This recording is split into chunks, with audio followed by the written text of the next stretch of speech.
I remember the exact moment when I first understood how insane this actually is. I was looking at a photograph taken by a machine, sitting alone on the surface of another planet, 140 million miles from every single human being who has ever lived. Red dust. Rocks that hadn't moved in 1 billion years. Silence that no person has ever actually heard.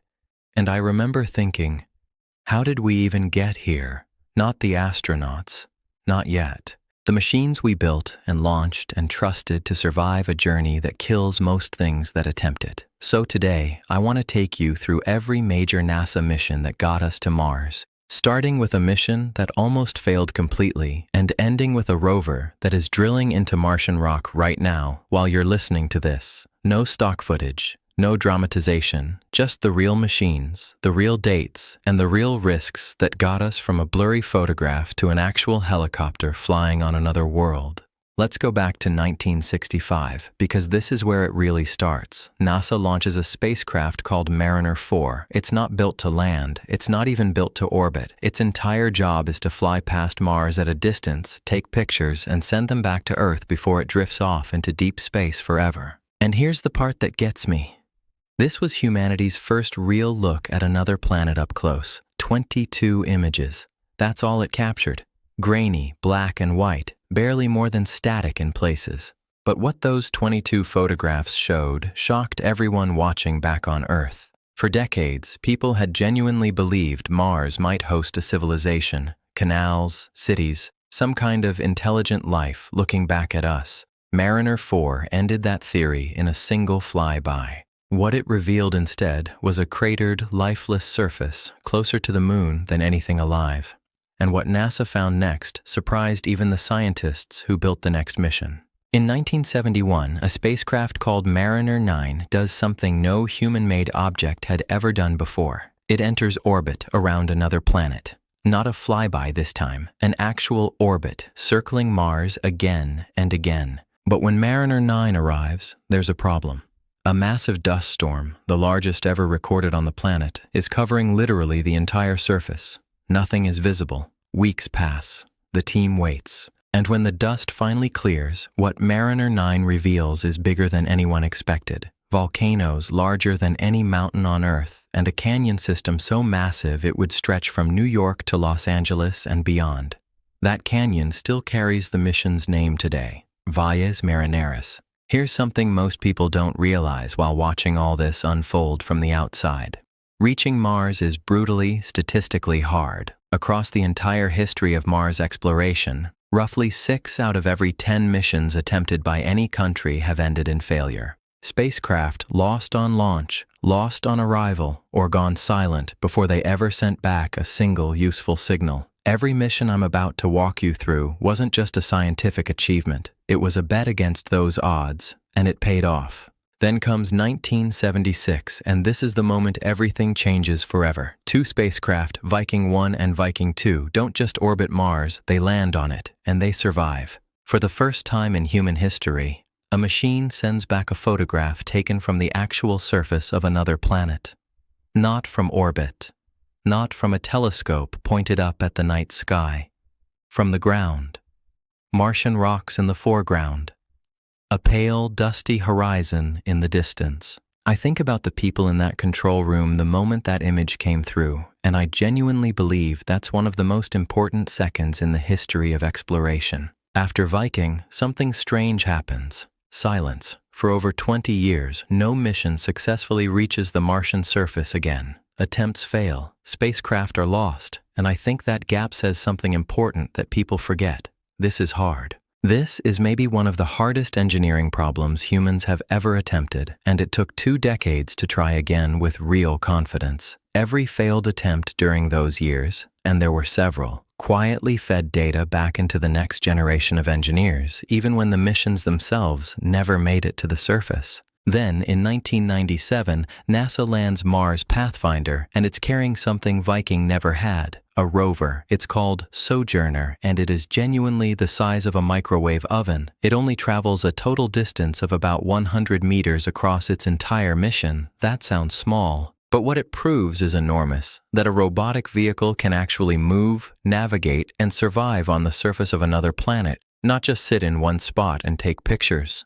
That idea gets pushed dramatically further in 2004 when NASA does something almost reckless in its ambition, landing not one, but two identical rovers named Spirit and Opportunity on opposite sides of the planet. They were engineered to survive 90 days. 90 days was the plan. Spirit keeps working for over 6 years. Opportunity keeps driving for almost 15 years, covering more than 45 kilometers of Martian terrain before finally going silent in 2018, after a dust storm blocked its solar panels from the sun. Both rovers confirm something that had only been theory before this. Liquid water once actually flowed across the surface of Mars, found in the mineral patterns embedded in the rock itself.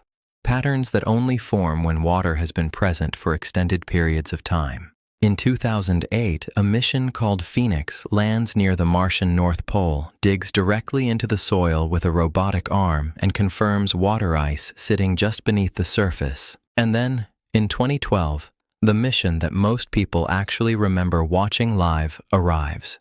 Curiosity.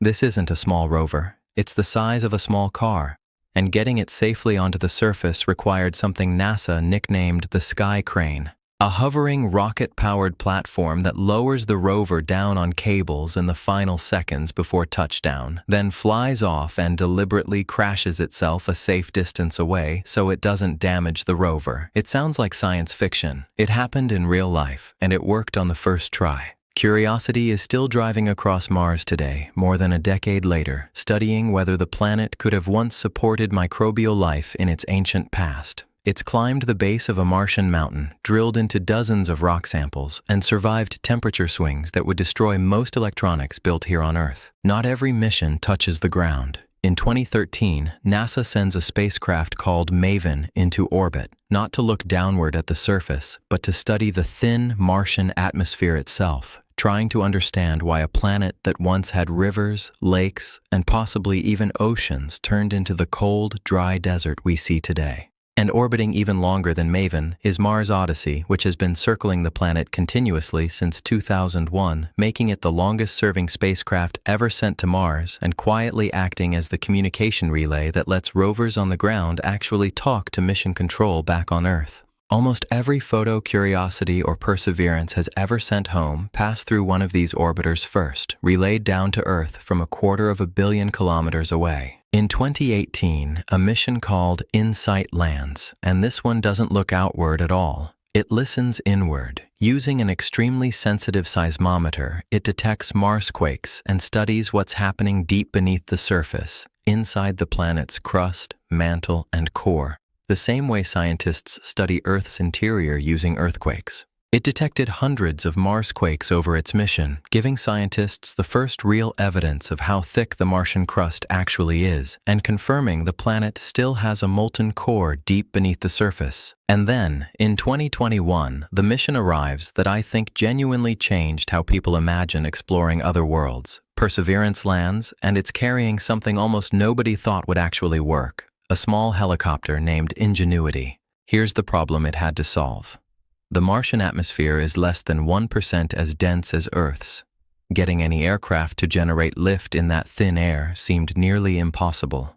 Ingenuity was only ever planned to attempt a handful of test flights just to prove the concept. It ended up flying more than 70 times before its mission finally ended, the first powered, controlled flight ever achieved on another planet, something engineers on Earth weren't even fully certain was physically possible until the rotors actually lifted off the ground. Meanwhile, Perseverance itself is still out there right now, drilling into Martian rock, collecting samples, and sealing them into small tubes left on the surface, samples that a future mission is planned to eventually bring back to Earth. Meanwhile, back on Earth, plans for actual human missions to Mars have been developing in parallel with every one of these robotic missions. NASA's long-term Mars exploration strategy explicitly treats each robotic mission as a stepping stone, testing landing technology, mapping resources, and studying radiation exposure, all in preparation for the day astronauts make that same journey themselves, and the story genuinely isn't finished.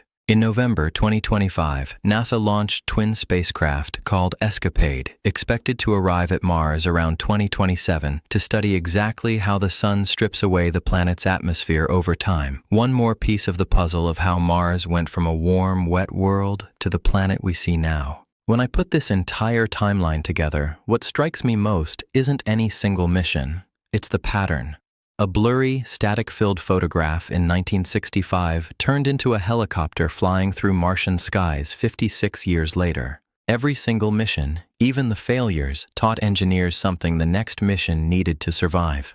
And somewhere right now, in a lab most of us will never see, the mission designed to put the first human footprint on Martian soil is already being planned, using data these very spacecraft sent back. If this gave you a completely new appreciation for what's actually happening on another planet right now, subscribe, because there is a lot more of this universe left to get through. And I want to know from you, out of every single mission I just walked you through, which one would you have wanted to be part of?